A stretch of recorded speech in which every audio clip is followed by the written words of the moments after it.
No standing applause again. I was reminded by my father, who's here, that the president and I have something in common. You know, we've both been in politics for about 40 years.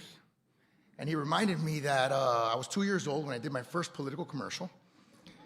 I looked directly into the camera and I said, "Vota por papi, por favor." And so the president was reminding me we have something else in common backstage. He said, you know, we both married up. So I have to agree with him on that. Mr. President, honored guest, fellow mayors, ladies and gentlemen, we live in no ordinary time, and this is no ordinary moment. It is an honor to welcome President Biden and so many members of his administration, along with congressional leadership, Speaker Pelosi, and Leader McCarthy. It is a rare occasion that a sitting president attends our midwinter conference, but we know now more than ever that if we get our cities right, we'll get our country right.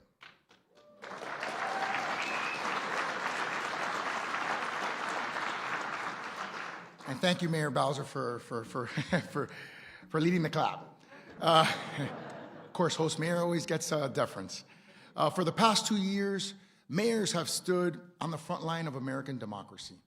Mayors have carried the heavy burden of economic recovery and social dislocation. Mayors have led on common sense public health measures to save lives and to save livelihoods. We mayors understand the issues at hand. We know that while others posture, we must persuade. While others incite, we must implement. And while others talk, we must deliver. Mayors have stood in the breach between toxic partisanship on both sides to deliver real results for real people. We welcome you warmly and welcome further engagement with you and your administration in the years ahead, Mr. President.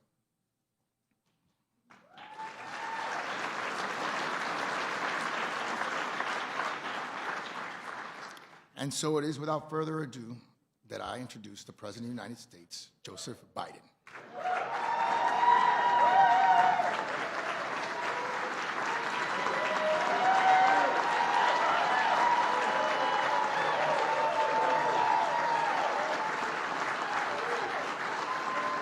Hello, hello, hello. Thank you. It's good to have you all back in person.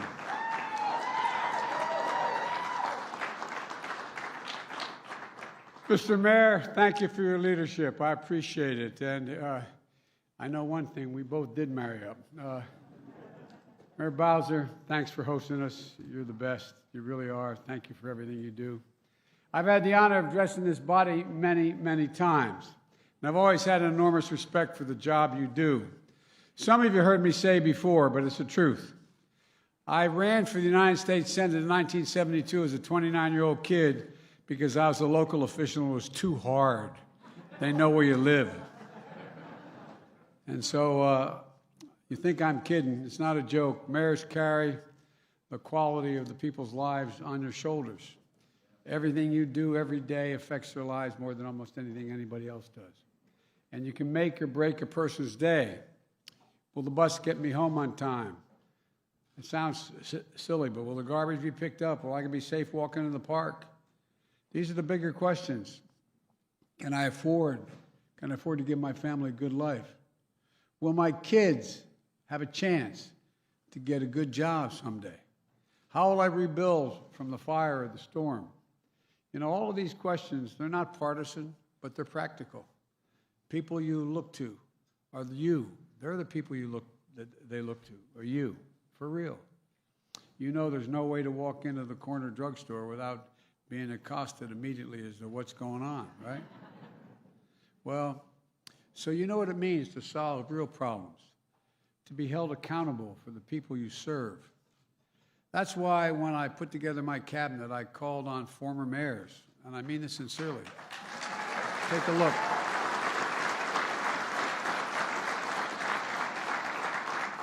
John Vilsack was a governor. He was also a mayor. Marcia Fudge, a mayor. Marty Walsh, a mayor in Boston. Pete Buttigieg is a mayor. And I picked Mitch Landrieu to oversee the implementation of the infrastructure law, which is over $200 million, because he knows how mayors get things done. No, I mean it. Not a joke. Because mayors know the measure of success isn't scoring partisan points. It's, did you fix the problem? Did you fix, seriously, think about it. Did you fix the problem?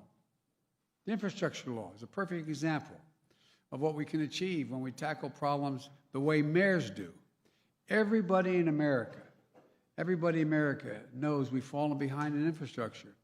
So we came together, Democrats and Republicans, and did something about it. A number of really brave, and I'm not being facetious when I say the brave Republicans stood up and joined us in a bipartisan effort to get it done. And by the way, I want to thank you all. More than 360 of you signed a letter sent to me that we were trying to get this legislation passed. 360 of you. You lobbied Congress to get it done. And it's the reason it got done. Not a joke. It's the reason it got done, because of you.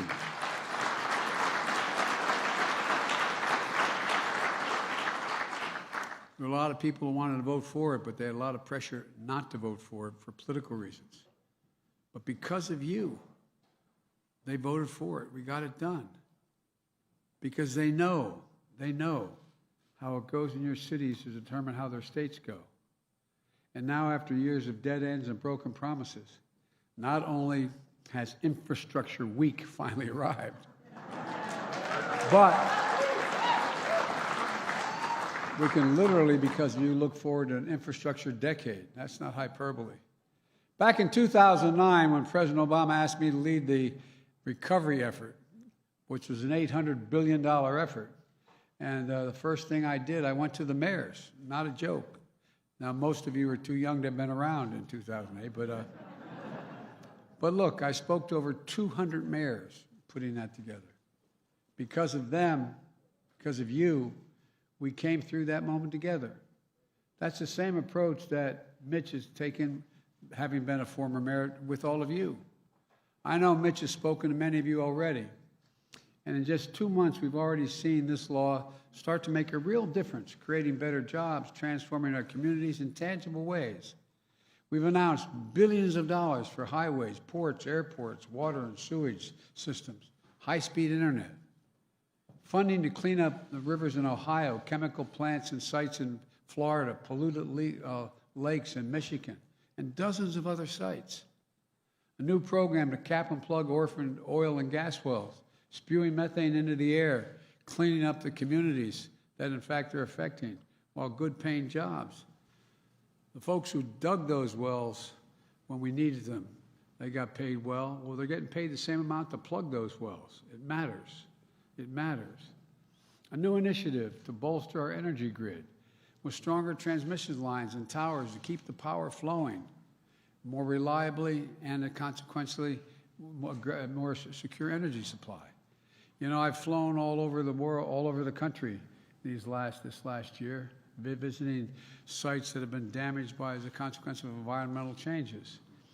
You know, more forest, homes, buildings, businesses have been burned to the ground than make up, if you take in the square miles, than the entire state of New Jersey, from New York all the way down to Cape Henlopen. That's how much is burned to the ground. A lot of it because of the lack of resilience in those towers that get blown over, the wires snap. We got so much we can do with this legislation now. Last week, we rolled out historic investments in our nation's bridges, like the one I visited in New Hampshire, where restrictions could force school buses and fire trucks to go 10 miles out of their way just to get across a small river. Or the I-10 bridge I visited in Louisiana. It's 20 years past its planned life. It doesn't have modern safety features. And it's last inspected the bridge is deemed to be in poor condition. And now it has 2 lanes on the bridge, okay, that a 4-lane interstate feeds into, creating and causing major backups. We're going to upgrade thousands of bridges, creating good-paying jobs, cutting commute times, ensuring that as we build back, no community gets to be left behind. Folks, that mayor's view of the problem solving is exactly what we brought to the American Rescue Plan. It's designed so that you'd be able to have the resources and the flexibility to take both the short-term and long-term challenges created by this pandemic. 10 months ago, that law is still carrying the nation forward on vaccines, on boosters, on keeping schools open. And it's still making a difference for communities across the country. And I might add, a lot of money in that to keep those schools open. Some states have spent the money well, gotten it to you all so you can, in fact, keep those schools open and change the ventilation system and change the busing and all the whole works. Some states haven't distributed the money. Everything I've done my career when it comes to federal funding, I've tried to make sure that you don't have to go past GO to get it. It goes directly to the mayors, directly to you. I mean it, not a joke.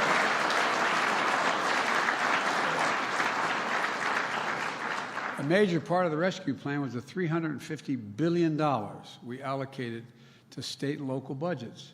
And again, because of you, over $100 billion of that went directly to cities and counties, not to anybody. $100 billion. It was not easy to get done, but it's important to get done because you know what's needed. You didn't have to go through your state legislature. They're not bad folks, I don't mean that. Or your governor, good folks, to get the money. Today, communities are still putting those funds to work, keeping people on the job, connecting people to better jobs. In Seattle, the money is being used to give premium pay to local child care workers so they can keep child care centers open and available for folks who need it. Not sure that would have happened had not gone directly to the states. Had gone directly to the states. You know, in Phoenix, partner with community college. These funds are going to help workers find careers in regions and in the semiconductor industry, which is a big, big deal. In Milwaukee, you all are training workers to get help to get rid of lead pipelines. You have 450,000 schools. I mean, the idea that we have our kids drinking out of fountains that have lead pipes feeding the fountains. Because everybody deserves clean water. Everybody, no matter where you're, city, suburban, or rural areas. Here in Washington, D.C., it's funding the expansion of an infrastructure academy, preparing local workers to take the good-paying jobs in manufacturing, construction, and utilities that are going to be created as a consequence of the infrastructure law. Look, I urge every American to take a look at what you all are doing. I urge every mayor in America to follow suit, to use the resources, the rescue plan, the resources that were intended not just to stave off disaster, but to build for a future around the people who make communities run. Use your funds to cover child care costs or temporary paid leave to help certain workers dealing with Omicron. Build pathways to better jobs through union-based apprenticeships and on-the-job training. To give people in every zip code a chance to deal for themselves and deal them into this booming economy. That also means building more affordable housing so people can have safe places closer to their jobs. Funding proven programs to help fight violent crime. We shouldn't be cutting funding for police departments. I propose increasing funding. Look, you know, we ask cops to do everything, including be psychologists and social workers. Guess what? They need psychologists and social workers. No, I mean it. Not a joke. So they can hire more social workers, folks trained in mental health, so they can partner with trusted community leaders, like the programs the Rescue Plan is funding in Atlanta and Louisville and other cities across the country. The truth is, we have an incredible opportunity ahead of us this year. We still have a lot of work to do to defeat COVID, to bring down costs for families. But just look at what we've accomplished together so far, even in the face of those headwinds. In 2021, more jobs were created in America than ever in a single year in American history. More jobs, over 6 million. Unemployment rate dropped more than any year in American history. Incomes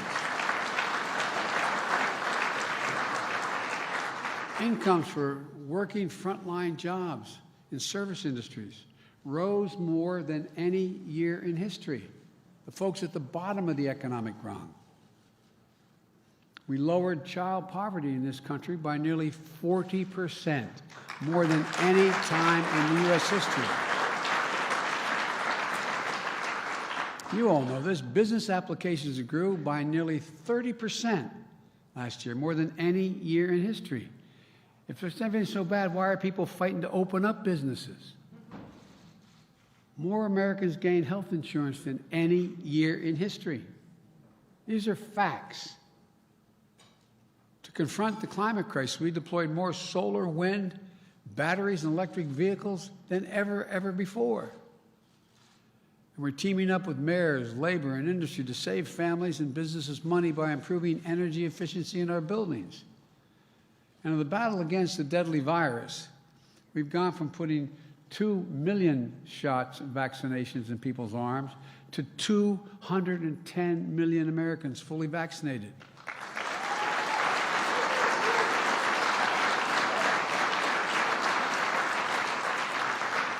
And you mayors have been critical partners. I'm not trying to be nice to you, it's just a fact. You've been critical partners in that fight from day one, from masking to testing to vaccinations.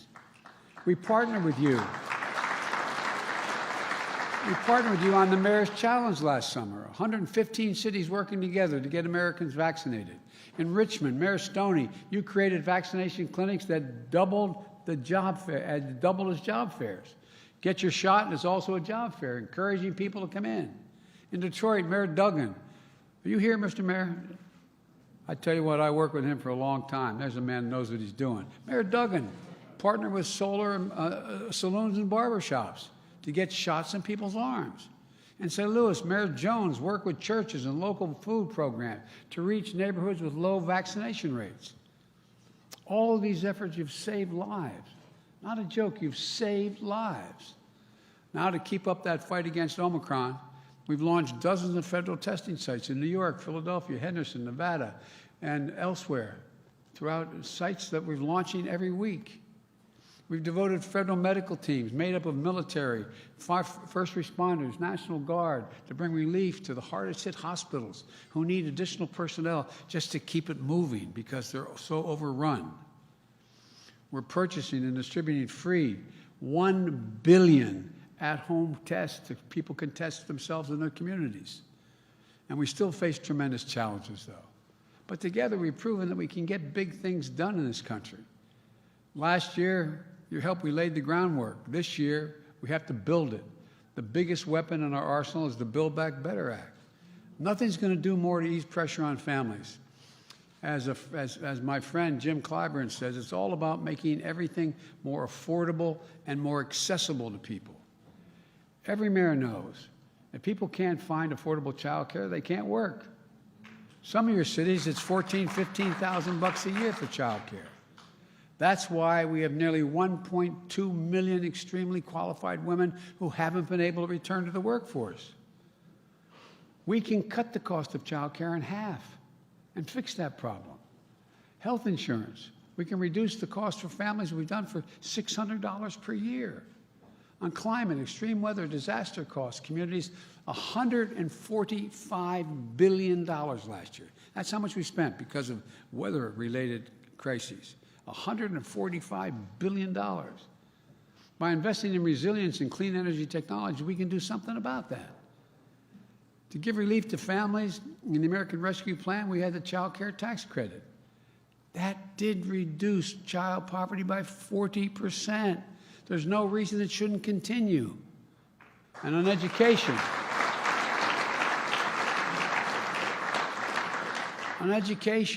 today about half of the 3- and 4-year-olds are enrolled in early childhood education. In Germany, France, UK, Latvia, the number is more than 90%. Where the heck are we? No, I'm serious. We're falling further and further behind the curve. But we can fix that problem. We can do this and more on health care, nutrition, a host of other issues. And folks, here's the point. We can do it without increasing inflation or the deficit. 17 Nobel laureates in economics wrote a letter to me recently affirming that this bill would reduce inflationary pressures on the economy. Not increase, reduce it. And by the way, it's entirely paid for. Every single penny. And not a single person making less than $400,000 a year will pay a single additional penny in federal taxes. Not a single penny. And by the way, I'm a capitalist. I'm not a socialist. If you can make $1 billion or $10 million, good for you. Just begin to pay your fair share. Pay a little bit.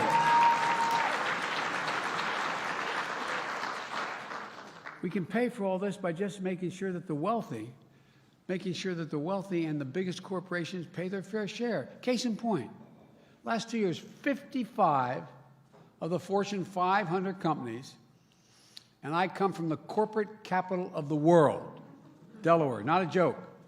More corporations incorporated in my state than every other state in the union.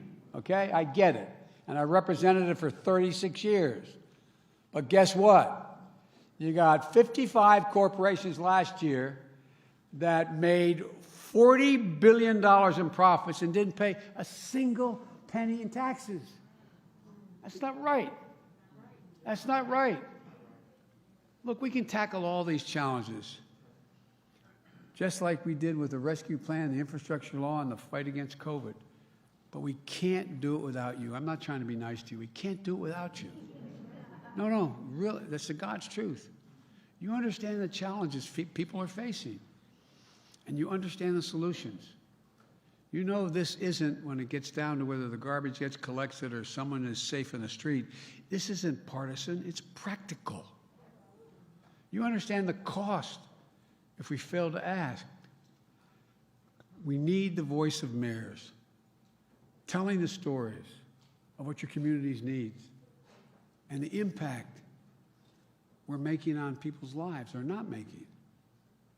If we can get this done, I believe this with every fiber of my being. If we can get this done, there's no limit what Americans can achieve. So let's continue to give working families a fighting chance. I wasn't kidding when I said, when I announced for president, that I am so tired of the working class and middle class carrying the burden. It's about time we grow the economy from the bottom up and the middle out. And by the way, when the middle class does well, the wealthy do very, very, very well. I'm not joking. This isn't about punishing anybody.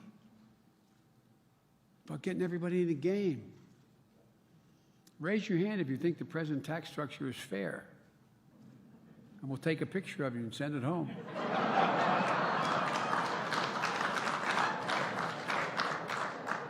Seriously, guys. You know. The thing I like about mayors is you're straight. You know what I mean? You just, you shoot from the shoulder. So let's keep investing in the future of every city and town in America. Let's face these challenges head on and keep building. We can build back better. Folks, I really believe it. There's not a damn thing we can't do if we set our minds to it. And every single time,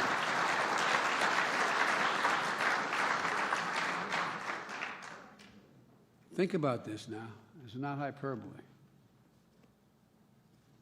No other country than America has come through every crisis we faced and ended up stronger than we were before we got into the crisis.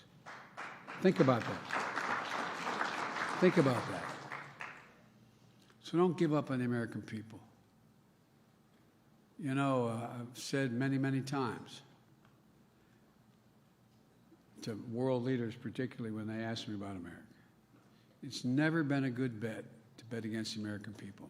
Never, never, never been a good bet to bet against the American people. and we stand together, there's not a damn thing we can't do, Democrat and Republican. Thank you all. May God bless you. And may God protect our troops. Keep it going, folks. We need you badly. We need you badly.